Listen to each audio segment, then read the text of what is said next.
నమస్కారం, Shri fibre news కి స్వాగతం. ముందుగా హెడ్లైన్స్.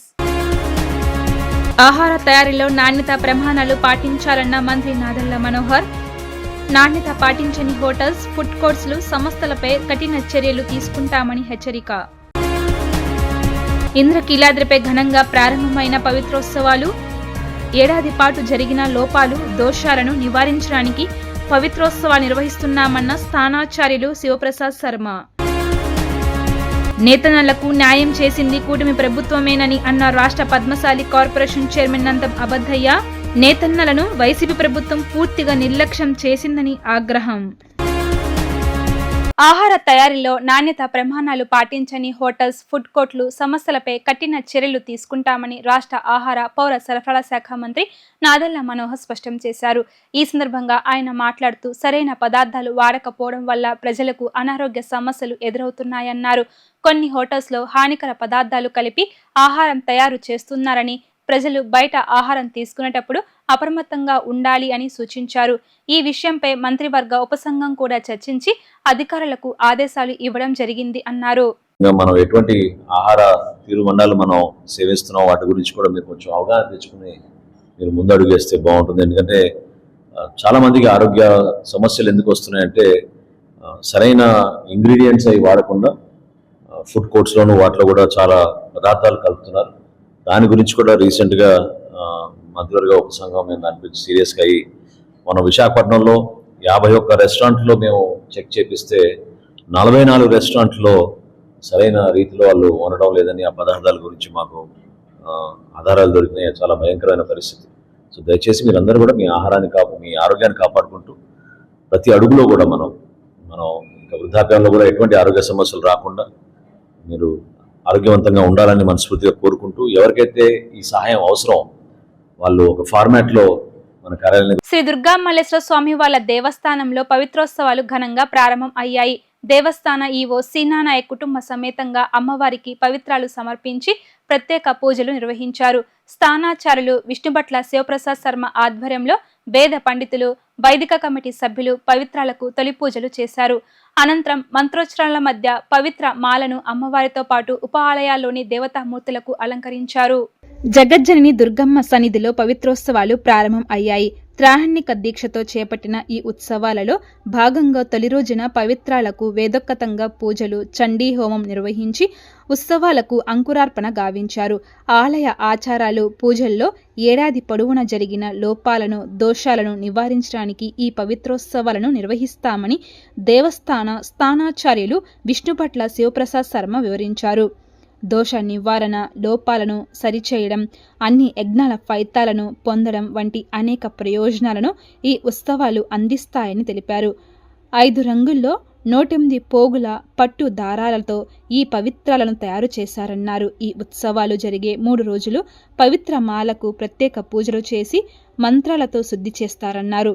పవిత్రాలను దేవతలకు అలంకరించి ఉత్సవమూర్తుల చిట్కలను పెంచడానికి మూలమంత్ర హోమం, విశేష హోమాలు నిర్వహిస్తామని తెలిపారు. ఆధ్యాత్మిక శుద్ధిని, శాంతిని అందించేందుకు ఈ పవిత్రోత్సవాలు దోహదపడతాయని శివప్రసాద్ శర్మ విశదీకరించారు. ఈ చారుమతీదేవి మహాభక్తురాలు అయితే ఆవిడ కటిక దరిద్రముతో ఉండేదిట. ఆవిడ అమ్మవారిని రోజు సేవిస్తూ ఉండేది. ఒకరోజు కలలోకి ఈ వరలక్ష్మి అమ్మవారు ప్రసన్నురాలయ్యి, నీ దారిద్ర్యములన్నీ కూడాను నేను నివారణ చేస్తాను, నువ్వు కలశం పెట్టి ఇల్లంతా కూడాను రంగవల్లులుగా చేసి ఆ మధ్యలో కలశం పెట్టుకొని పీఠం పెట్టి కలశం పెట్టి ఆ కలశం మీద ఒక నారికేళము పూర్ణఫలం పెట్టి దాని మీద ఒక వస్త్రము కూడాను ఉంచి నువ్వు నన్ను పూజించు, నీకు ఆయురారోగ్య ఐశ్వర్యాలు, ఈ దారిద్ర్యములన్నీ కూడాను నివారణ చేస్తాను అని చెప్పి అమ్మవారు అనుగ్రహించిందిట కల్లో, స్వప్నంలో. తెల్లవారు లేవంగానే భర్తకి చెప్పి ఆ పట్న నా 4 ముత్తైదులు అందరినీ కూడాను పిలుచుకొచ్చి ఆవిడ ఈ వరలక్ష్మి వ్రతం చేసిందిట.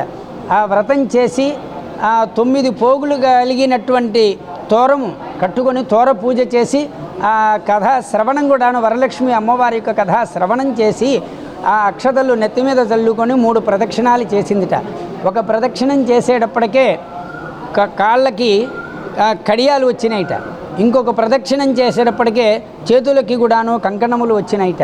మూడో ప్రదక్షిణం చేసేటప్పటికే గృహమంతా కూడాను స్వర్ణమయమయ్యి ధనధాన్యములతో నిండిపోయి ఉన్నదిట. అటువంటి మహోన్నతమైనటువంటి యొక్క వ్రతము వరలక్ష్మి వ్రతము.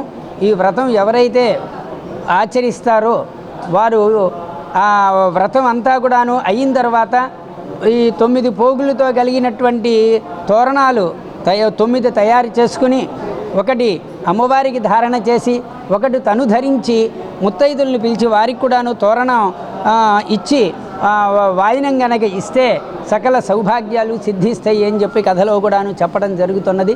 అందువల్ల ఈ వ్రతం నాడు, ఈ వరలక్ష్మి వ్రతం నాడు మహిళలు అందరూ కూడాను సౌమంగళ్య సిద్ధి కొరకు, సకల సౌభాగ్యం కొరకు ఈ వరలక్ష్మి వ్రతాన్ని ఆచరించడం జరుగుతూ ఉంటుంది.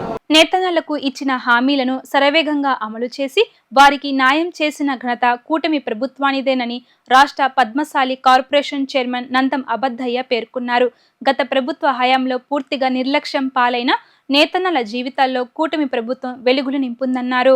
టీడీపీ కేంద్ర కార్యాలయంలో రాష్ట్ర పద్మశాలి కార్పొరేషన్ చైర్మన్ నందం అబద్దయ్య విలేకరులతో మాట్లాడుతూ కూటమి ప్రభుత్వం అధికారంలోకి రాగానే 10,000 కోట్లతో నూతన టెక్స్టైల్స్ పాలసీ అమలుకు శ్రీకారం చుట్టిందని, 1.51 లక్షల మందికి ఉపాధి కల్పించాలన్న లక్ష్యంతో ముందుకు సాగుతుంది అని పేర్కొన్నారు.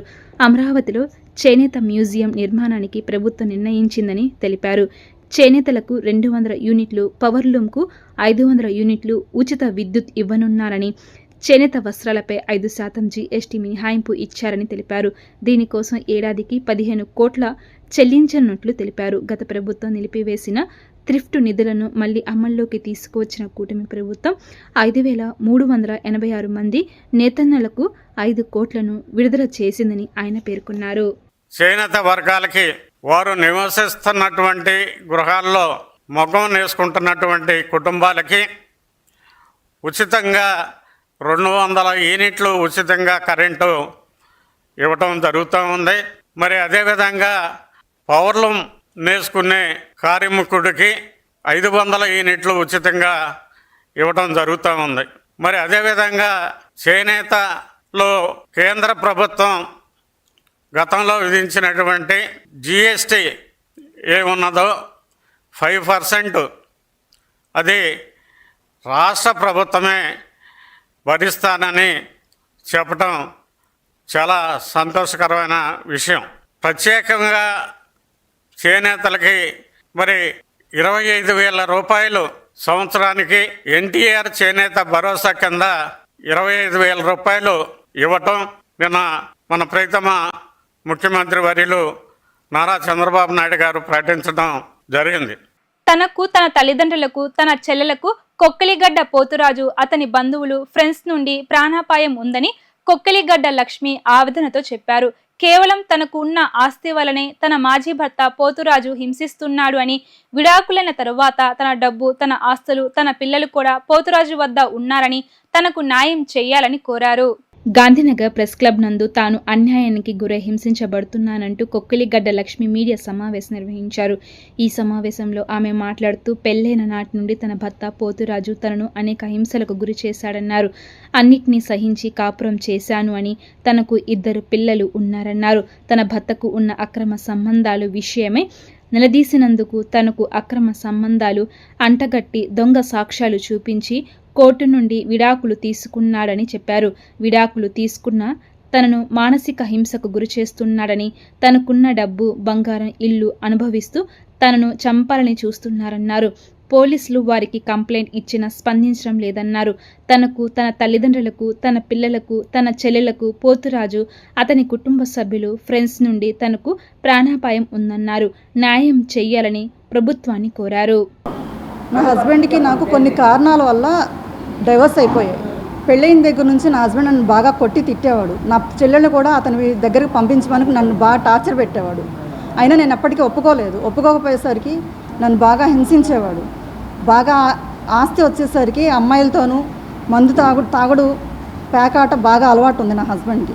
నేను పేకాట ఆడను అని అన్నాడు. పేకాటలో పెనమలో విజయవాడ పటమట పోలీస్ స్టేషన్ వారు 6367/2022 కేసు నెంబర్లో నా హస్బెండ్ 12వ ముద్దాయిగా కొక్కిలిగడ్డ పోతురాజుని అరెస్ట్ చేశారు. కేసు ఎఫ్ఐఆర్ ఫైల్ అయింది సార్. రీసెంట్గా ఏంటంటే నాకు డైవర్స్ అయినా కూడా నా చెల్లెల్ని హెరాస్ చేయటము, నా తల్లిదండ్రులను చంపేస్తానని బెదిరించడము, నన్ను కూడా థ్రెట్ చేయడం చూస్తున్నారు. ఎందుకంటే విఆర్ఆర్ వైభవం అపార్ట్మెంట్స్ 204 నా పేరు నా హస్బెండ్ పేరు మీద రిజిస్ట్రేషన్ అయ్యి ఉంది. ఆ ఇంటి కోసం నేను ఎక్కడ వెళ్తానని చెప్పి నన్ను ఇబ్బంది చేస్తున్నారు. నా పిల్లలు ఇద్దరు కూడా అక్కడే ఉన్నారు. నా బాబుకి 17 సంవత్సరాలు, నా పాపకి 14 సంవత్సరాలు. నా కోర్టు కూడా నాకు పిల్లల్ని ఇప్పించలేదు. వాళ్ళు మైనర్లు కాకపోయినా కూడా నా పిల్లలకు కూడా థ్రెట్ ఉంది. నన్ను వాళ్ళ ఇంట్లో నుంచి వాళ్ళ ఫ్యామిలీ మొత్తం నన్ను ఇంట్లోంచి తరిమేశారు సార్. ప్రాపర్టీ కోసమైనా నా పిల్లలిద్దరికీ థ్రెట్ ఉంది. ఇప్పటికీ డైవర్స్ అయినా కూడా నా చెల్లెల్ని వదిలిపెట్టట్లేదు. నా హస్బెండ్ దగ్గరికి కూడా నా హస్బెండ్ భద్రరావు సార్, నా హస్బెండ్ సార్, ఇతను భద్రరావు, వీళ్ళిద్దరు ఫ్రెండ్స్ సార్. వీళ్ళిద్దరూ నా తండ్రి వర్క్ చేస్తున్న వర్క్షాప్కి 20 మంది మనుషులు తీసుకెళ్ళి నా తండ్రిని బెదిరించడం, నా చెల్లి వాళ్ళ ఫోన్ చేసి వాళ్ళని హెరాస్ చేయడం. నేను నా వైఫ్ని వదిలేస్తాను, మీరు కూడా మీ వైఫ్ని వదిలేయండి, పిల్లలు మీ దగ్గర పెట్టుకుని. నా చెల్లెలకి కూడా హెరాస్మెంట్ బాగా ఎక్కువ ఉంది. నా తల్లి రోడ్డు మీద ఎక్కడ కనిపించినా బయటికి వెళ్లకుండా కూడా హెరాస్ చేస్తూనే ఉన్నారు. నాకు నా తల్లిదండ్రులకి నా చెల్లెలకి ఏం జరిగినా కూడా ఈ పైలు వాళ్ళందరూ కారకులని మీరు గుర్తించగలరు. పోతురాజు మంచివాడు కాదని, మందు తాగుతాడని, అమ్మాయిలతో తిరుగుతాడని, పేకాట ఆడతాడని ఆటోనగర్లో ఉన్న ప్రతి ఒక్క మనిషికి తెలుసు సార్. పోతురాజు ఇలాంటి ఫంక్షన్స్ ఎక్కువగా చేస్తూ ఉంటారు సార్. డబ్బే లేదు అని నాకు మెయింటెనెన్స్ కూడా రాకుండా చేశాడు సార్. మెయింటెనెన్స్ కేసు కూడా కొట్టేశారు సార్. డైవర్స్తో పాటు నా హస్బెండ్ డైవర్స్ వేశాడు, నేను మెయింటెనెన్స్ వేసాను, పిల్లల కోసం వేసాను. మెయింటెనెన్స్ కేసు కొట్టేశారు సార్. నాకు రూపాయి కూడా ఇవ్వలేదు. నాకు డైవర్స్ వచ్చేలాగా చేసేసారు. నేను పోలీస్ స్టేషన్లో కేసు పెట్టాను సార్. పోలీస్ స్టేషన్లో కేసు పెడితే పోలీసు వారు పట్టించుకోవట్లేదు సార్. నాకు నా తల్లిదండ్రులకి మా వాళ్ళందరికీ భద్రరావు, పోతురాజు ఈ పై వాళ్ళందరి వల్ల థ్రెట్ ఉందని చెప్పి నేను చెప్పినా కూడా వాళ్ళు పట్టించుకోలేదు. నా ప్రాణహాని ఉందండి, నా వల్ల నాకు ప్రాణహాని ఉంటుంది కాబట్టి ఎఫ్ఐఆర్ ఫైల్ చేయండి సార్. నేను చనిపోయిన తర్వాత మీరు ఎవరైనా గుర్తించగలరు, ఎఫ్ఐఆర్ చేయమంటే నేను ఎఫ్ఐఆర్ చేయను, నువ్వు చనిపోయిన తర్వాత ఎఫ్ఐఆర్ చేసి అప్పుడు అరెస్ట్ చేస్తానని పెనంలూరు పోలీస్ స్టేషన్ సిఐ గారు, ఎస్ఐ గారు వాళ్ళు చెప్పారు.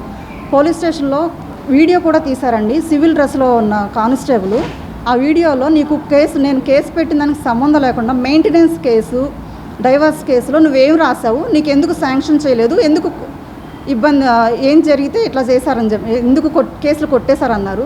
నేను పెట్టిన కేసుకి దానికి సంబంధం లేదు సార్, సంబంధం లేకుండా మాట్లాడుతున్నారు సార్ అని నేను చెప్పగా పోలీసు వాళ్ళు నన్ను గదవాయించారు సార్. గదవాయించి అరిచి మేము చెప్పిన దానికి నువ్వు సమాధానం చెప్పాలని నన్ను అరిచారు సార్. అంతేగాని కేసు పట్టించుకోలేదు సార్. నా ప్రాణానికి ఇబ్బంది సార్ అని అన్నా కూడా కేసు పట్టించుకోవట్లేదు సార్. అతనిదే ఇది చేసుకున్నాడు సార్. పోలీసులు కూడా డబ్బున్న వారికి గౌరవిస్తున్నారు కానీ నేను వెళ్ళినప్పుడల్లా నన్ను గదివాయించి అరిచేసి పంపించేస్తున్నారు సార్. నేను ఈ కేసు పరంగా గౌరవనీయులైన సీఎం చంద్రబాబు నాయుడు గారికి, గౌరవనీయులైన డిప్యూటీ సీఎం గారికి, పవన్ కళ్యాణ్ గారికి, లోకేష్ గారికి, గౌరవనీయులైన హోంమంత్రి అనిత గారికి, డిఎస్పీ గారికి అందరికీ నేను లెటర్ వేశాను సార్. లెటర్ వేసినా కూడా పోలీసు వాళ్ళు ఏ కేసు పట్టించుకోవట్లేదు సార్. నా ప్రాణం హాని ఉందన్నా కూడా ఎలాంటివి కేరింగ్ తీసుకోవట్లేదు సార్ వాళ్ళు. నాకేమైనా జరిగితే పోతురాజు వాళ్ళ ఫ్యామిలీ మొత్తం భద్రరావు అని గుర్తించగలరు సార్. భవన నిర్మాణ, ఇతర నిర్మాణ కార్మికుల సమస్యల పరిష్కారం కోరుతూ Andhra Pradesh building construction workers union ఆధ్వర్యంలో ఈ నెల 19వ తేదీన విజయవాడ ధర్నా చౌక్లో ధర్నా నిర్వహిస్తున్నట్లు ఐఎఫ్టియు రాష్ట్ర ప్రధాన కార్యదర్శి ఎం రామకృష్ణ తెలిపారు. సంక్షేమ బోర్డు నిలుపుదలకు గత ప్రభుత్వం ఇచ్చిన 1214 జీవోను వెంటనే రద్దు చేయాలని ఆయన డిమాండ్ చేశారు. గాంధీనగర్ ప్రెస్ క్లబ్ నందు నిర్వహించిన విలేకరుల సమావేశంలో ధర్నాకు సంబంధించిన వాల్ పోస్టర్ను Andhra Pradesh building constructions workers union రాష్ట్ర నాయకులు జి హరికృష్ణారెడ్డి తదితర నాయకులతో కలిసి ఆవిష్కరించారు. ఈ సందర్భంగా రామకృష్ణ, హరికృష్ణారెడ్డి మాట్లాడుతూ సంక్షేమ బోర్డును అమలు చేసి కార్మికులకు అందించవలసిన సంక్షేమ పథకాలు అమలు చేయాలన్నారు. దారి మళ్లిన సంక్షేమ బోర్డు నిధులను తిరిగి సంక్షేమ బోర్డుకి జమ చేయాలని డిమాండ్ చేశారు. ప్రతిపక్షంలో ఉన్నప్పుడు ప్రస్తుత ఉప ముఖ్యమంత్రి పవన్ కళ్యాణ్ కార్మికులతో కలిసి పోరాటం చేశారు అని, ఇప్పుడు అధికారంలోకి వచ్చిన తరువాత కార్మికుల సంక్షేమం ఎందుకు పట్టించుకోవడం లేదో సమాధానం చెప్పాలని ప్రశ్నించారు. కార్మికులకు సంబంధించిన ఇతర సమస్యల పరిష్కారం కోరుతూ రాష్ట్ర వ్యాప్త ఆందోళనలో భాగంగా విజయవాడలో 19వ తేదీన జరిగే ధర్నాకు భవన, ఇతర నిర్మాణ రంగ కార్మికులంతా హాజరు కావాలని పిలుపునిచ్చారు. బిల్డింగ్ సంక్షేమ రంగం సంబంధించినటువంటి బోర్డు అమలు కోసం ఈ నెల 19వ తారీఖున ధర్నా చౌక్లో రాష్ట్ర వ్యాప్త ధర్నాను నిర్వహించాలని భారత కార్మిక సంఘాల సమైక్య IFTU, Andhra Pradesh building construction workers union ఆధ్వర్యంలో రేపు ధర్నాలో కార్మికులందరూ కూడా పాల్గొని సంక్షేమ బోర్డు అమలుకి కృషి చేయాలని చెప్పేసి అని ఐఎఫ్టియుగా పిలుపునిస్తూ ఉన్నాం. ఈ రాష్ట్రంలో కూటమి ప్రభుత్వం ఎన్నికల ముందు 176 రకాల హామీలను ఇచ్చింది. దాంట్లో ప్రధానంగా సూపర్ 6 అనేటువంటిది ప్రకటించింది. ఈ సూపర్ 6 అమలు జరుపుతారని చెప్పేసి అని, గత ప్రభుత్వం కంటే మెరుగైన సంక్షేమ పథకాలు అమలు చేస్తుందని చెప్పి ఈ రాష్ట్రంలో ఉన్నటువంటి ప్రజలంతా కూడా, భవన నిర్మాణ కార్మికులు కూడా ఓట్లేసి అధికారంలోకి తీసుకురావడం జరిగింది. అధికారంలోకి వచ్చినటువంటి కూటమి ప్రభుత్వం సంవత్సరన్నర కాలం అవుతున్నప్పటికీ కూడా ఈ రోజుకి సంక్షేమ బోర్డుకు సంబంధించినటువంటి విషయాల పట్ల ఒక సమీక్ష కానీ, మరణించినటువంటి కార్మికులకి ఎక్స్గ్రేషియా కానీ, అలాగే కార్మికుల కుటుంబాలను ఆదుకోవడం కానీ ఏ ఒక్క అంశం కూడా కార్మిక శాఖ ఒక రకంగా నిర్లక్ష్యంగా వ్యవహరిస్తుందని చెప్పేసి అని మేము భావిస్తూ ఉన్నాం. ఈ రాష్ట్రంలో దాదాపుగా 1 కోటికి పైగా భవన నిర్మాణ రంగంలో ఈ రాష్ట్రంలో పనిచేస్తున్నటువంటి కార్మికులు ఉన్నారు. ప్రపంచవ్యాప్తంగా చూసుకుంటే భవన నిర్మాణ రంగం అతిపెద్ద పరిశ్రమగా ఉన్నటువంటిది మనందరికీ తెలిసిందే. కార్మికులు జమ చేసుకున్నటువంటి డబ్బుల్ని తిరిగి ఇతర కార్యక్రమాలకి మళ్ళిస్తున్నటువంటి పరిస్థితి ఉంది. ఈ అన్ని అంశాల మీద కూడా రేపు 19వ తారీఖున కార్మికులంతా కూడా గలమెప్పబోతూ ఉన్నారు. ఇప్పటికైనా ప్రభుత్వం ఆలోచించి సంక్షేమ బోర్డుని అమలు చేయండి, సంక్షేమ బోర్డులో ఉన్నటువంటి పథకాలన్నీ కూడా అమలు చేయాలని చెప్పేసి అని ఐఎఫ్టీగా డిమాండ్ చేస్తూ ఉన్నాం. భవన నిర్మాణ రంగంలో కార్మికులకు భద్రత లేకుండా పోయింది. 2007 మే 1వ తారీఖు నాడు భవన నిర్మాణ కార్మికుల సంక్షేమ బోర్డు ప్రకటించింది అప్పటి రాష్ట్ర ప్రభుత్వం. అక్కడి నుంచి దాదాపుగా ఒక 12 ఏళ్ల పర్యాయం మాత్రం కార్మికులకి చచ్చిపోతే తప్ప బతికుండగా మాత్రం అనుభవించే ఫలాలైతే, సంక్షేమ పథకాలు అయితే దాంట్లో నుంచి అమలు చేయలేదు. గత ప్రభుత్వం అధికారంలోకి వచ్చిన తర్వాత సంక్షేమ బోర్డుని నవరత్నాల శాఖ అడ్డం పెట్టి సంక్షేమ బోర్డుని నిలుపుదల చేసింది. అప్పటి నుంచి భవన నిర్మాణ కార్మికులు కనపడ్డ ప్రతి ఎమ్మెల్యేకి కానీ, ప్రతి ఎంపీకి కానీ, ప్రతి మినిస్టర్కి కానీ కూడా ఇంత పత్రాలు ఇచ్చిన సందర్భాల్లో ఏ ఒక్కరు కూడా భవన నిర్మాణ కార్మికుల పరిస్థితి మాత్రం పట్టించుకునే పరిస్థితి అయితే లేదు. దేశవ్యాప్తంగా ప్రఖ్యాతి పొందిన టెస్ట్ ప్రిపరేటరీ సంస్థ ఆకాష్ ఎడ్యుకేషనల్ సర్వీస్ లిమిటెడ్ తన ప్రధాన కార్యక్రమంగా Aakash national talent hunt exam 2025ను ప్రారంభిస్తుంది అని state head JRSV Murthy, RSGS Nishrant Mishra తెలిపారు. గ్రామీణ ప్రాంతాల్లోని పేద ప్రతిభ గల విద్యార్థులను ప్రోత్సహించేందుకు ఆన్లైన్లో విధానంలో కూడా పరీక్ష నిర్వహిస్తున్నామన్నారు. బెంజ్ సర్కిల్ సమీపంలోని ఆకాష్ ఇన్స్టిట్యూట్లో నిర్వహించిన మీడియా సమావేశంలో ఆకాష్ ఇన్స్టిట్యూట్ సంస్థ head Murthy, RSGH Nishant Mishra, assistant director CHVS Naresh, centre head K Mahendra, AOH Arjun, Guntur branch head G Seshudas Aakash national talent hunt exam 2025 బ్రోచర్ను ఆవిష్కరించారు. అనంతరం వారు మాట్లాడుతూ ఆన్లైన్ పరీక్ష అక్టోబర్ 4వ తేదీ నుంచి 12వ తేదీ మధ్యలో ఆన్లైన్ పరీక్షలు జరుగుతాయని తెలిపారు. ఆఫ్లైన్ పరీక్షలు అక్టోబర్ 5, 12వ తేదీలో నిర్వహిస్తామని చెప్పారు. విద్యార్థుల సంఖ్యను బట్టి విజయవాడ, గుంటూరులో 20 కేంద్రాలు ఏర్పాటు చేస్తామన్నారు. ఈ పరీక్షను 9వ తరగతి నుంచి 12వ తరగతి వరకు చదువుతున్న విద్యార్థులు అర్హులు అని చెప్పారు. ఈ నెలాఖరులోపు దరఖాస్తు చేసుకున్న వారికి రిజిస్ట్రేషన్ ఫీజులో 50% రాయితీ ఇస్తున్నామని చెప్పారు.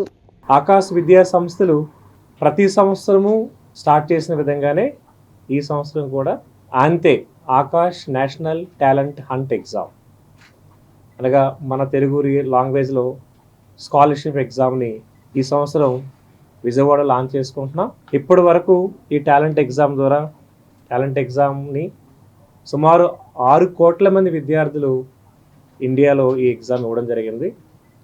లాస్ట్ ఇయర్ సుమారు 10 లక్షల మంది స్టూడెంట్స్ ఆంతే ఎగ్జామ్ ఇవ్వడం జరిగింది. ఈ ఆంతే ఎగ్జామ్ ద్వారా పేద ప్రతిభ గల విద్యార్థులకి ప్రీ ఎడ్యుకేషన్ ఇవ్వడంతో పాటు ఇండియాలో టాప్ కాంపిటేటివ్ ఎగ్జామ్ అయినటువంటి JEE mains, advance, NEET, national and international olympiad ఎగ్జామ్స్కి కోచింగ్ ఇవ్వడానికి కూడా ఇది ఒక అద్భుతమైన అవకాశంగా మేము భావిస్తున్నాం. అయితే దీని వివరాలకు వెళ్ళట్లయితే అంతే ఎగ్జామ్ మనం ఆఫ్లైన్, ఆన్లైన్ మోడ్లో మనం స్టార్ట్ చేస్తున్నాం. లాస్ట్ ఇయర్ కూడా ఆఫ్లైన్, ఆన్లైన్ విధానంలోనే స్టార్ట్ చేసాం. ఆన్లైన్లో ఎగ్జామ్ రాయబోయే పిల్లలు 4th నుంచి 12th అక్టోబర్ మధ్యలో ఎగ్జామ్ కండక్ట్ చేయబడుతుంది. 4th నుంచి 12th మధ్యలో మార్నింగ్ 10 to ఈవినింగ్ 10 మధ్యలో ఏదైనా ఒక 1.5 hour ఎగ్జామ్ని వాళ్ళు చూస్ చేసుకోవచ్చు. అట్లాగే ఫిజికల్ సెంటర్ ఆఫ్లైన్లో 5th and 12th అక్టోబర్ అంటే అక్టోబర్లో వచ్చే మొదటి 2 ఆదివారాలు మనం ఈ ఎగ్జామ్ని కండక్ట్ చేస్తున్నాము. ఈ ఎగ్జామ్ని విజయవాడ సెంటర్లో పాటు విజయవాడ పరిసర ప్రాంతంలో ఉన్నటువంటి ఏలూరు, అలాగే మా గుంటూరు సెంటర్, నసరావుపేట, భీమవరం, ఇలా స్టూడెంట్ యొక్క స్ట్రెంత్ని బట్టి సుమారు ఒక 20 సెంటర్లో మనం ఈ విజయవాడ, గుంటూరులో మనం ఆంతే ఎగ్జామ్ కండక్ట్ చేయడానికి రెడీ అవుతున్నామండి. అయితే ఈ ఎగ్జామ్ని 9th క్లాస్ స్టడీ చేస్తున్న పిల్లవాళ్ళ నుంచి 12th క్లాస్ స్టడీ చేసిన పిల్లవాళ్ళ వరకు, అంటే 9th studying, 10th studying, 11th studying, 12th studying students ఈ ఎగ్జామ్ని రాయడానికి ఎలిజిబిలిటీ పొందుతున్నారు. ఎవరైతే ఒలింపియాడ్ ఎగ్జామ్స్కి వెళ్దాం అనుకుంటున్నారో అలాంటి students 9th, 10th class students రాయొచ్చు. ఎవరైతే మెయిన్స్ నీట్ ఎగ్జామ్కి వెళ్తున్నారో 10th నుంచి 11th, 11th నుంచి 12th విద్యార్థులకు కూడా ఈ అవకాశాన్ని కలుగ చేస్తున్నాం. ఈ రోజున విజయవాడ, గుంటూరు బ్రాంచ్లో మీరు కానీ అబ్జర్వ్ చేసినట్లయితే ఎక్సలెంట్ రిజల్ట్ విజయవాడ నుంచి వచ్చింది. అడ్వాన్స్లో మాకు 23 మంది క్వాలిఫై చేసేసి ఐఐటిలో జాయిన్ అయి ఉన్నారు. ఆ దృష్ట్యా మా మేనేజ్మెంట్ మాకు సహకరించి ఐఐటి జేఈ అడ్వాన్స్కి ఇన్వెక్టర్స్ అనే ఒక ప్రోగ్రామ్ని లాస్ట్ ఇయర్ ఇండియా మొత్తం కూడా బెస్ట్ సిటీస్లో వచ్చేసి వాళ్ళు లాంచ్ చేస్తున్నది ఈసారి విజయవాడ కూడా ఇచ్చున్నారు. ఇది మా అదృష్టంగా భావిస్తున్నాం. Congratulations sir. విజయవాడ ఖచ్చితంగా ఆ ఇన్వెక్టర్స్కి మంచి ఫ్యాకల్టీ మన దగ్గర ఉంది. మీరు లాస్ట్ ఇయర్ ఇక్కడ నుంచి ఇన్వెక్టర్స్ కోసం వైజాగ్ దాకా పోయి ఉన్నారు. ఈసారి విజయవాడలోనే మనకు లాంచ్ చేస్తున్నారు కాబట్టి పేరెంట్స్ అందరికి కూడా నా విన్నపం ఏంటంటే ఒక్కసారి విజయవాడ బ్రాంచ్ని సందర్శించి వాళ్ళు ఈ యొక్క ఎగ్జామ్ ఆంతే మాదిరే ఏఎస్ అనే ఒక ఎగ్జామ్ పెడుతున్నాం. దీనికి ఈ ఎగ్జామ్లో క్వాలిఫై అయినట్లయితే ఆ ఇన్వెక్టర్స్ అనే ప్రోగ్రాంలో జాయిన్ కావడానికి మీకు స్కాలర్షిప్స్ కూడా ఇస్తున్నారు. ఖచ్చితంగా మనం కష్టపడి మంచి ర్యాంకులు తెచ్చుకోవడానికి ఒక మంచి అవకాశం దొరికింది విజయవాడ పేరెంట్స్ అందరికి కూడా. సో నా రిక్వెస్ట్ ఏంటంటే అతి త్వరగా, ఎంత త్వరగా వీలైతే అంత త్వరగా రిజిస్ట్రేషన్ చేసుకొని ఆంతేలో అండ్ ఏఎస్ ప్రోగ్రామ్ కూడా రిజిస్ట్రేషన్ చేసుకొని దాని ఎగ్జామ్ రాసిన తర్వాత వచ్చిన ఫలితాలని ఫస్ట్ కమ్ ఫస్ట్ ఉంటుందన్నమాట స్వీకరించాల్సిందిగా కోరుచున్నాను. సో ఈ యొక్క అవకాశాన్ని కలిగించిన మా స్టేట్ హెడ్ సార్కి, మా ఆకాష్ లీడర్స్ అందరికీ కూడా నా ధన్యవాదాలు. ముఖ్యమంత్రి చంద్రబాబు రాజకీయ ఆటలో సునీత కీలుబొమ్మగా మారారు అని మాజీ మంత్రి మెరుగు నాగార్జున అన్నారు. కడప జిల్లాలో ఎప్పుడు ఎన్నికలు జరిగినా సునీతతో, ఆమె భర్తతో తప్పుడు ప్రచారం చేయిస్తున్నారని మండిపడ్డారు. కడప ఎంపీ అవినాష్ రెడ్డిని రాజకీయంగా బలిపశువు చేయాలనుకుంటున్నారని ఆయన దుయ్యబట్టారు. మాజీ మంత్రి వైఎస్ వివేకానందరెడ్డి కూతురు సునీతపై వైసీపీ నేత మాజీ మంత్రి మెరుగు నాగార్జున తీవ్ర విమర్శలు గుప్పించారు. తన తండ్రి వివేకాను ఓడించిన వారికి ఎలా మద్దతు ఇస్తున్నారో సునీత చెప్పాలన్నారు. పులివెందుల జెడ్పీటీసీ ఉప ఎన్నికల్లో ఒకవైపు అరాచకాలు చేస్తూనే మరోవైపు మరోసారి వివేక హత్య కేసును తెరపైకి తెచ్చారు అని అన్నారు. చంద్రబాబు ఎప్పుడు తప్పుడు పద్ధతుల్లోనే రాజకీయాలు చేస్తున్నారని విమర్శించారు. చంద్రబాబును ప్రజలు అసహించుకుంటున్నారని, అందుకే సునీతను రంగంలోకి దించారు అని చెప్పారు. గత 2 ఎన్నికల్లో వివేక హత్య కేసును వాడుకుని లబ్ధి పొందాలని ప్రయత్నించారు అని ఆయన మండిపడ్డారు. అక్కడ దారుణ పరిస్థితులను పరిశీలిస్తున్న రాష్ట్ర ప్రజానీకం చంద్రబాబును ఒక ప్రక్క అసహించుకుంటున్నారని కూడా ఆయనకు తెలుసు. అయినా హఠాత్తుగా వివేకానంద రెడ్డి గారి కుమార్తె సునీతమ్మను రంగంలో దించుతూ ఉండటం అలవాటైపోయింది. వివేకానంద రెడ్డి గారిని హత్య చేసిన హంతకులు వాళ్ళకి చేదోడు వాదోడుగా ఉండటం. ఈరోజు వివేకానంద రెడ్డి గారి యొక్క ఆత్మ స్తోభిస్తుందని సునీతమ్మకు తెలియదా? ఇప్పుడు మళ్ళీ చంద్రబాబు చేతిలో ఓన్లీ రాజకీయ కీలుబొమ్మలాగా మరి సునీతమ్మ వ్యవహరిస్తా ఉందంటే, వివేకానంద రెడ్డి గారి హత్య మొదలు హత్య ఘటన వాడుకొని గత 2 ఎన్నికల్లో చంద్రబాబు నాయుడు లబ్ధి పొందాలని, మరి వివిధ పార్టీ వ్యవస్థలో ఉన్న ఆయన మనుషులు ఈ కేసును ప్రక్కదోవ పట్టించాలని అనేక అభూత కల్పనలతో అమాయకులను, నిర్దోషులను జైల్లో పెట్టించి ఏకంగా రాక్షసానందం పొందినటువంటి పరిస్థితి కూడా ఈ రాష్ట్రం చూస్తూనే ఉన్నాం. వివేకానంద రెడ్డి గారిని తానే చంపానని టీవీ ఛానల్లో దస్తగిరి అనే వ్యక్తి చెబితే అలాంటి దస్తగిరిని అప్రూవర్గా మార్చిన ఘనత చంద్రబాబు నాయుడు గారికి కాదా?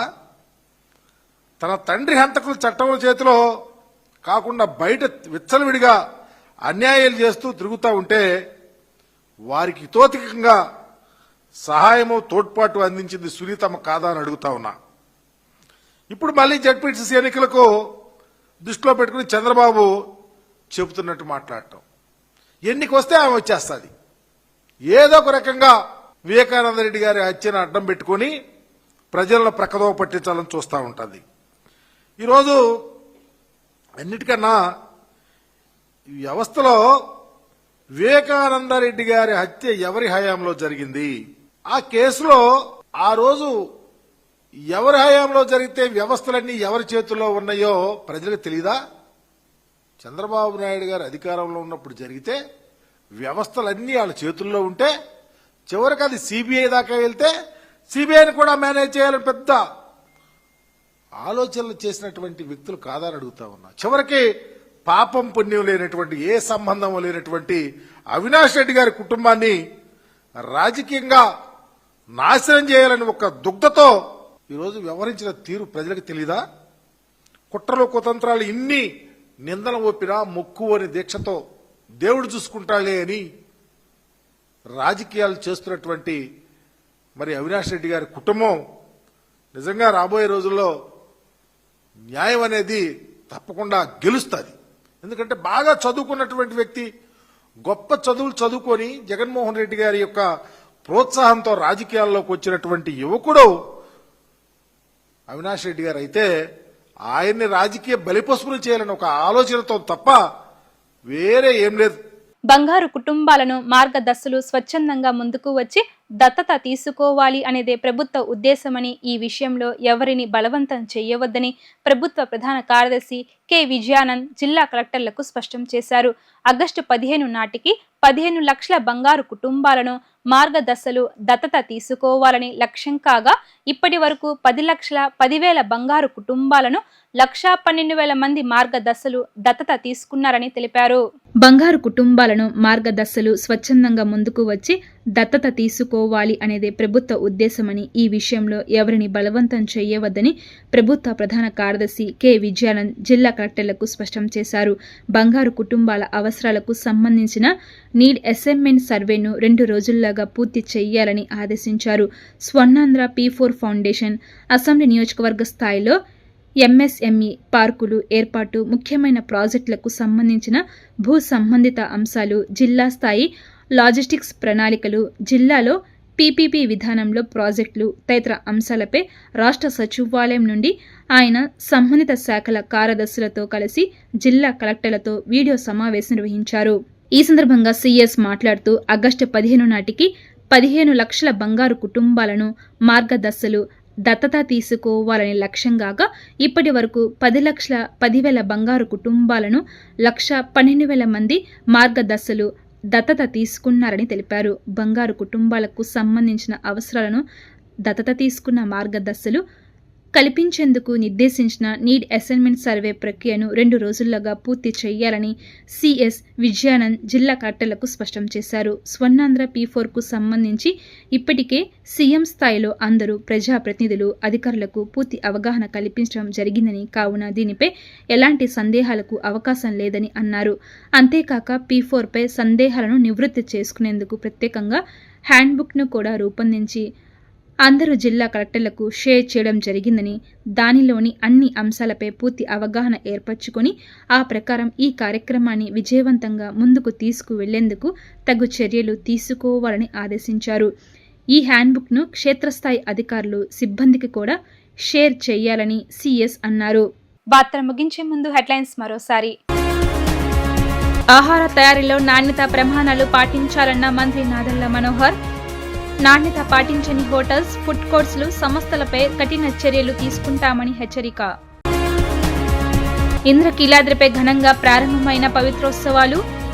ఏడాది పాటు జరిగిన లోపాలు, దోషాలను నివారించడానికి పవిత్రోత్సవాలు నిర్వహిస్తున్నామన్న స్థానాచార్యులు శివప్రసాద్ శర్మ.